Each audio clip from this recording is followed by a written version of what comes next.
독립운동하면 3대가 망한다고 그랬지 않습니까? 그래서 아버님은 과거 일제치하에 독립운동하신 분들처럼 그렇게 보도연맹에 강제로 가입돼서 희생을 당하신 겁니다.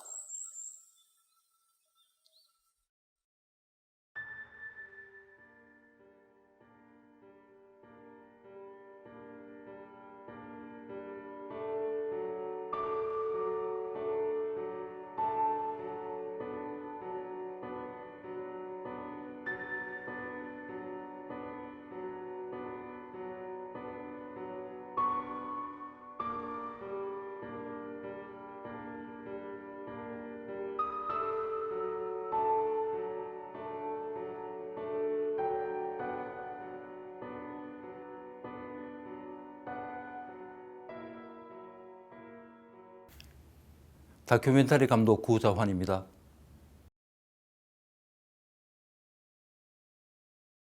제가 뭐 기자 생활을 시작하면서 팬 기자로 시작했던 것이 아니라 영상을 촬영하는 이제 카메라 기자로 시작했었고요. 그러다 보니까 이제 여러 가지 사회 현안에 대해서 이제 영상으로 알리는 작업들을 보도를 시작했었는데 거기에 다큐멘터리를 제작하게 되는 계기가 된 것 같습니다. 그래도 어떤 사건, 어떤 그 계기가 있을 거 아니에요. 특히 이런 인권 문제라든가 그런 거에 관심을 갖게 된 계기가 있을 텐데 어떤 계기가 있었어요? 일단 제가 뭐 이 카메라를 좀 배워야겠다라고 생각했던 거는 제 나이 30대 중반이었거든요. 이제 늦게 시작했었는데 제가 거주하는 이제 그 경남 지역에 그 당시 민주노총이 총파업을 시작했었어요. 근데 제가 이제 우연찮게 그 총파업 기자회견장에 갔었는데 이제 거기 담당자가 하는 이야기가 방송국 카메라가 아무도 안 왔다고 투덜대더라고요. 그래서 왜 그러냐 했더니 그 인근에 이제 지역인 그 진해에서 무슨 행사가 있는데 방송국 카메라가 이제 국회의원들이 그쪽으로 오니까 다 갔다고 그래요. 그 말을 듣고 이제 그럼 내가 이 일을 해야 되겠다라고 이제 시작을 했었고 자연스럽게 이제 카메라 들고 이제 취재를 하게 되는데 보통 저희가 속한 매체가 조금 그 억압받는 사람들 그리고 자기의 목소리를 조직적으로 내지 못하는 사람들의 목소리를 많이 대변을 하고 있었거든요. 이제 그러다 보니까 이제 취재 방향도 자연적으로 그쪽으로 가게 되고 좀 약한 사람들의 입장을 대변하는 이제 그런 취재를 하다 보니까 이제 인권에 대한 문제들도 그리고 이제 접근하게 되는 것들이죠. 일단 제 자신이 이제 이 민간 학살 사건을 역시 알게 된 게 이제 나이 30 중반 나이였어요. 그 당시 이제 기자 생활을 하면서 이제 유해가 나왔다는 소리를 듣고 취재를 나갔었는데 거기서 이제 제가 이제 처음으로 이제 국민보도연맹이라는 소리를 들어요. 근데 저는 그걸 몰랐었거든요. 그래서 이제 그게 도무지 뭔가 하고 이제 취재를 해 나가는데 이게 너무 끔찍하게 발생했던 학살 사건이었어요. 근데 그거를 이제 제가 그 나이에 기자 생활을 하면서도 제가 몰랐다는 거죠. 그게 너무 이제 부끄러웠습니다. 너무 참담했었고. 거기에다가 이제 유족 할머니들을 만나면서 이제 그분들이 살아왔던 이야기들 그리고 그 당시에 이제 죽임을 당했던 분들의 이야기들을 듣는 과정에서 어떻게 이리 끔찍한 사건들을 그나마 대학까지 공부했다는 내가 나이 30 중반까지 이랬던 내가 모를 수 있는가. 참 한심했었는데 알고 보니까 그 사실을 나만 모르는 것들이 아니라 대한민국 대다수 국민들이 모르고 있었던 거죠. 심지어는 이제 어떤 상황이냐면은 그 유해가 발굴됐던 그 장소에서 이제 마을 주민들이 이야기하기를 여름이면은 사람들이 거기 피서를 온대요. 그러면서 이제 그 주민들 하는 소리가 그 당시 옛날에 이 계곡 골짜기물들이 피물이었다. 그런데 사람들은 그것도 모르고 놀러 온다.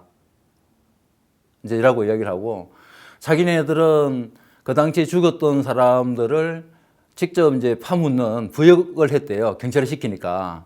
그런데 그 사실을 마을 밖에서 한 번도 이야기해 본 적이 없다. 그 당시에 이제 경찰들이 이 이야기를 밖에서 하게 되면은 당신들도 와서 처벌을 하겠다. 죽이겠다는 소리죠. 그렇게 이 사건 자체가 완전히 이게 이제 감춰진 사건이었어요. 이제 그런 이야기를 듣고 아, 이거를 내가 좀 외국을 좀 알려야 되겠다. 이제 그런 생각으로 이제 시작을 하게 된 거죠. 그 영화 레드툼에 보면은 그 두 분 할머니가 나와요. 지금 이제 돌아가셨는데 그분들과 이제 자주 만나면서 그 당시에는 보도인명이라는 소리를 사람들이 못했어요. 잡혀갈까 봐서. 정말 겁을 냈었거든요. 사회적으로 그랬었고. 근데 그 두 분의 할머니만큼은 용기를 내가지고 진상규명을 요구를 했었어요. 자기가 얼굴 다 드러내고. 그래서 이제 그 두 분 할머니랑 굉장히 친하게 지냈는데 그 할머니들이 매번 제게 하는 소리가 있었어요. 구 기자, 우리가 너무 억울하니까 이걸 영화로 만들어가지고 전 국민이 알 수 있게끔 좀 해달라. 그 소리를 만날 때마다 한 번도 빠지면서 했었어요.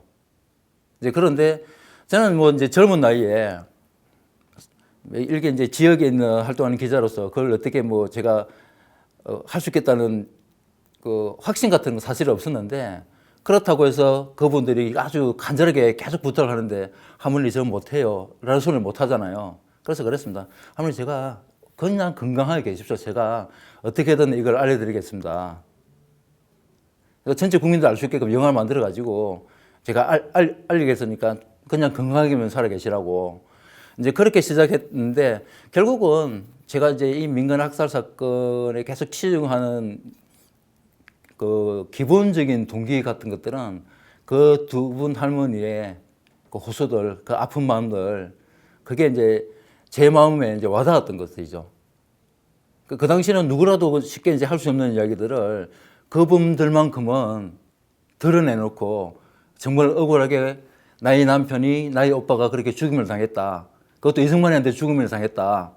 빨갱이가 아니었다.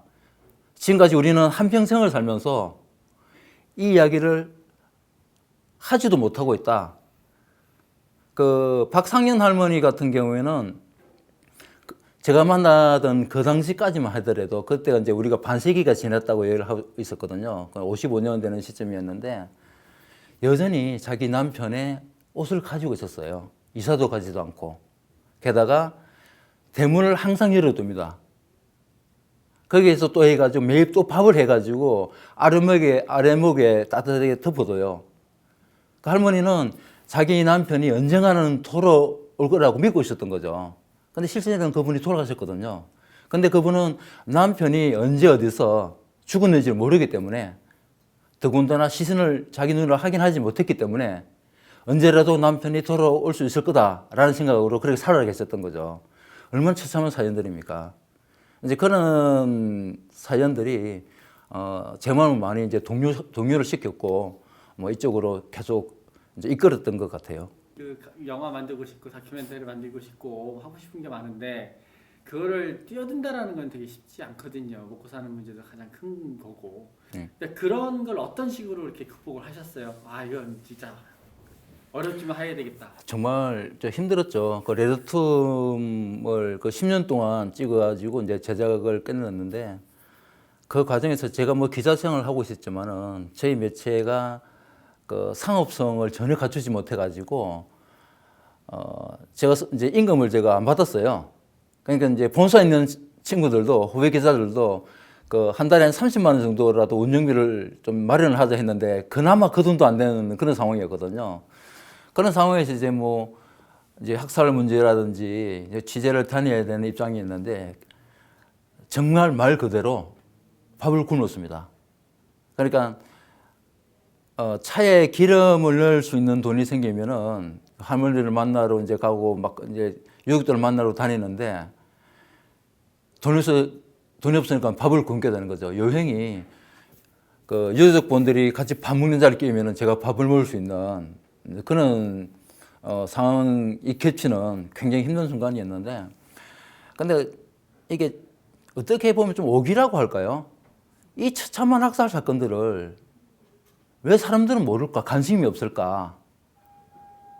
계속 이제 오기 같은 게 생기는 것들이에요. 그러면서 이제 계속 유족분들을 만나게 되는데 그분들이 가진 이야기들이 하나같이 처참합니다. 그런데 이야기가 또 꼭 뭐 그 짜서 하는 이야기처럼 똑같아요. 그러니까 학살이 거의 한날 당시에 뭐 몇 차례 겹쳐서 일어나는 경우가 많지만은 대부분 어느 특정 지역에는 한 달 안에서 이루어지거든요. 그러니까 그분들은 같은 날 동시에 나가가지고 돌아가셨다는 거, 그 이야기는 똑같이 되는 거죠. 근데 이런 자살만 사건들 어떻게 이제 감춰줄 수 있는가? 이제 어떻게 보면은 한편으로는 좀 분노, 그리고 하나는 또 부끄러움, 나서야 되는 부끄러움들. 힘들지만은 그래도 이것만큼은 내가 어떻게 좀 해야 되겠다. 더군다나 이제 제가 솔직히 맺혀있는, 지금도 맺혀있는 그 두 분의 할머니들의 그 울음소리도 통곡소리들은 지금도 남아있어요. 물론 이제 그게 그 레드툼이라는 영화에 고스란히 담겨있지만은 아직도 그게 이제 담겨있는 거예요. 그래서 이제 그 실제적으로 이제 지금은 이제 그 두 분 할머니가 돌아가셨지만은 힘들더라도 제가 이제 그분들 한 약속 사실은 지키지 못했지 않습니까? 그 영화가 완성될 시점에 그 두 분 할머니는 또 그 영화를 보지도 못하셨어요. 참 보았으면 좋았을 거라는 생각을 하는데 그런 여러 가지 안타까운 점들도 있고 결론적으로 이제 보면은 좀 오기라 그래야 되나? 어떻게 보면은 좀 객기일 수도 있고 뭐 저도 가진 게 하나도 없는 사람이 그 더군다나 남이 아픈 거 갖고 접근하는 건 어떻게 보면 객기일 수도 있죠. 실질적으로 이제 현장에 제가 굉장히 많이 갔었거든요.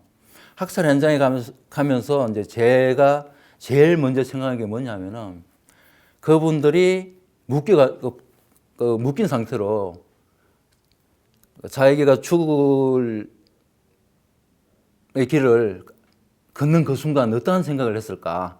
저는 그 생각이에요. 그리고 학살 현장으로 가면서도 내가 가는 이 길을 그분들을 걸어갔을까? 옛날 길은 어디냐 물어요. 그 사람이 자기가 죽으러 가는 그 길을 걸어가는 그 순간들, 그 참담한 순간이 어땠을까? 그런 생각을 많이 하게 되는데, 결국은 이제 그 억울하게 이제 돌아가셨던 분들, 그리고 그 이후에도 이제 우리 세상에 알려지지 않았던 이야기들, 그런 이야기를 듣다 보면은 누구라도, 저뿐만 아니라 누구라도 거기에 매일 수밖에 없는 상황이었을 거예요. 저는 그렇게 생각을 합니다. 저뿐만 아니라 누구라도. 뭐, 그런 것들이 이제 직접적인 동기라고 저는 봐요. 사실은 이제 발굴 현장에 보면은 그것도 이제 일종의 노동이라서 그 여러 가지 좀 농담도 하고 좀 일이 고되니까 가벼운 농담들이라든지 그 무거운 이제 마음들 좀 벗어나려고 그 사실은 그렇게 작업을 해요. 서로서로 이제 뭐 힘이 되게끔 그런 이야기도 작업했는데 그 어린 아이의 턱뼈, 2-3살 되는 아이의 턱뼈가 나왔을 그 순간에 작업하는 사람들이랑 저 역시도 마찬가지고 아무 말을 안 하는 거예요, 사람들이. 그 심지어는 그 발굴하는 사람들 중에서는 눈물 흘리는 사람도 있었고, 그 순간 갑자기 발굴 현장이 숙연해져 버리는 거예요. 저도 여러 가지 그 발굴 현장에 다녔지만은 사실 이제 2-3살의 어린아이의 턱뼈는 처음 봤습니다. 그래서 어떤 느낌이냐고 물으시면은 그 순간만큼은 정확하게 아무 생각이 없는 거예요. 멍해지는 겁니다, 그냥. 멍해져요. 더군다나 이제 그 유해가 드러난 곳이 열리지 나무라고 아시죠? 한 뿌리에 2줄기 나무가 나는 그 나무가 자랐던 이제 곳인데 그 나무 뿌리가 그 유해들을 감싸고 있어가지고 온전히 드러날 수 있었거든요. 그래서 어떤 생각이 드느냐면은 이 나무는 그 당시에 돌아가셨던 그 아까도 말했지만은 그 여성분들이라고 표현하고 결혼했다 하지만은 그 당시로 보면 나이 18세에서 20대 초반의 나이거든요. 한참 신혼일 쉬는 그런 상황들 아닙니까? 그런 분들이 남편과의 자기가 사랑하는 사람과의 사랑을 이루지 못하고 죽음을 당했을 때 그 자리에서 나무 한 그루가 또 펴나가지고 열리지 나무를 펴놨었고 그 뿌리가 딴 데처럼 훼손되지 않게끔 유해가 훼손되지 않게끔 온전히 보호를 하고 있는 거 봤을 때는 저는 그런 생각이 들었어요. 이 나무는 이분들이 그 꽃 피우지 못했던 그 사랑을 지켜주기 위해서 필요한 거 아닐까 저는 그런 생각까지 들었다니까요. 그래서 여러 가지 생각이 막 들어요. 순간적으로는 멍해졌다가 또 여러 가지 이제 그 열린 나무를 또 보면서 그분들의 이루지 못했던 사랑들 이제 그런 막 생각도 나기도 하고 좀 여러 가지 생각이 막 들어요.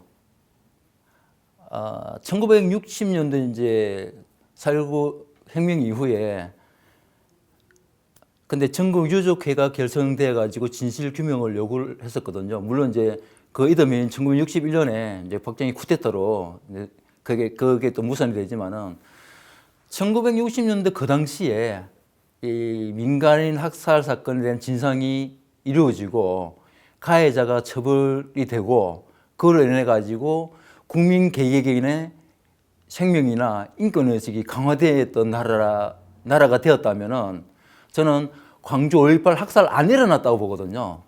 최근까지 이어져 와가지고 세월호 참사 사건 안 일어났다고 봅니다. 아시다시피 그 대한민국 사회는 결국은 국민들이 주권을 가지고 있는 것들이고 권력이라는 것은 투표를 통해서 이루어진단 말입니다. 그럼 국민들이 인권의식이라든지 생명의식이 굉장히 강화됐다 그러면은 어떠한 권력이 국민의 생명을 그렇게 쉽게 뺏을 생각을 하겠습니까? 그게 안 됐기 때문에 저는 5.18 학살도 일어난 거고 세월호 학살도 일어났다고 보거든요. 그래서 정권, 지금 문재인 정부가 들어서면서 이제 강화됐던 목소리가 적폐청산이라고 나왔었죠. 그러니까 저는 그 소리를 들으면서 정말 서운했었어요. 눈에 보이는 곳에서만 적폐청산을 이야기했었거든요. 저는 적폐청산을 하려면 가장 근본적인 그 과거 친일 행위에 대한 청산들, 소위 뭐 친일파 청산을 그러는데 저는 그 문제부터 먼저 건드려야 된다고 보거든요. 민간 학살 사건도 결국 더듬어서 올라가 보면은 그 가해자들 대다수가 과거에 친일했던 군인들이나 경찰들, 친일파들이 학살을 자행했었거든요. 그 친일하고 맞물려 가는 겁니다.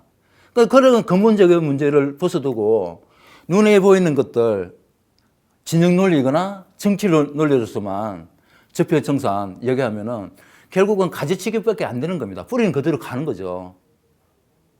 그래서 저는 그게 전제되지 않으면은 이 학살 사건은 다시 일어난다. 항상 그렇게 이야기를 했었는데 실제적으로 이제 박근혜 정부 탄핵 국면에서 겸용 준비를 하고 있었다는 것이 드러났지 않습니까? 겸용이 뭡니까? 군인들이 들어오면 거기서 민간 학살이 일어나는 거예요. 실제적으로 일어날 뻔했지 않습니까? 학살은 그렇게 일어나는 겁니다. 그래서 국민들 개개인 의식이 이제 얼마큼 생명에 대한 존중들, 인권에 대한 것들 강화되는지 따라 다르지만은 실제로 그런 현상이 일어나는 거죠. 저는 앞으로도 이 민간 학살에 대한 문제들 해결되지 않으면 학살 사건이 일어난다고 보거든요. 그런 측면들이 하나 있고, 하나 더는 이 민간인 학살 사건을 지금이라도 해결을 해야 되는 이유가 저는 최소한 우리 다음 세대, 내 이후의 세대에게만큼은 우리 사회가 정녕 그 인권이 존중되고 생명이 존중되는 그런 사회를 물려주고 싶은 것들입니다. 역사를 청산하지 않은 역사는 또 반복된다고 하는데 그거 같은 맥락이에요. 지금이라도 이 학살 사건에서 진상규명이라든지 그 과거 피해자에 대한 억울한 죽음들을 드러내지 않으면은 현재의 인권 이 상태는 우리 후 세대까지 이어지는 것들이고 결국은 어느 특정 정권이 또 바뀌어 가지고 그네들이 국민의 생명이나 재산보다 자기들의 정권 양육에 사로잡혔을 때는 또다시 학살 사건이 일어난다고 저는 확신을 하고 있거든요. 결국은 현 시점에서 이 문제를 해결하지 않으면 내 자녀, 후세대들에게 우리가 원하는 인권이 강조되는 사회, 생명이 존중되는 사회는 물려줄 수 없다. 그래서 지금 더 늦기 전에 이 민간 학살 문제, 친일에 대한 문제들은 해결해야 된다가 이제 그렇게 이야기를 하고 있어요.